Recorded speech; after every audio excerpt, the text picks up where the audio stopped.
આરોપી છે દીપકભાઈ દિવ્યકાંતભાઈ ત્રિવેદી, જેમનું મકાન છે. એમના મકાનનો એ આ કામ માટે તેને ઉપયોગ કરતા હતા.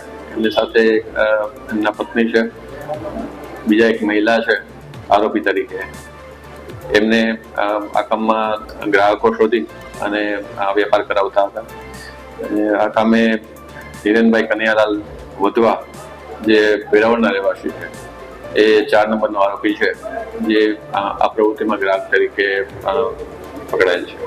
આરોપી છે દીપકભાઈ દિવ્યકાંતભાઈ ત્રિવેદી, જેમનું મકાન છે. એમના મકાનનો એ આ કામ માટે તેને ઉપયોગ કરતા હતા. એમની સાથે એમના પત્ની છે, બીજા એક મહિલા છે આરોપી તરીકે. એમને આ કામમાં ગ્રાહકો શોધી અને આ વેપાર કરાવતા હતા. આ કામે હિરેનભાઈ કનૈયાલાલ વધવા, જે વેરાવળના રહેવાસી છે, એ 4 નંબરનો આરોપી છે, જે આ પ્રવૃત્તિમાં ગ્રાહક તરીકે પકડાયેલ છે.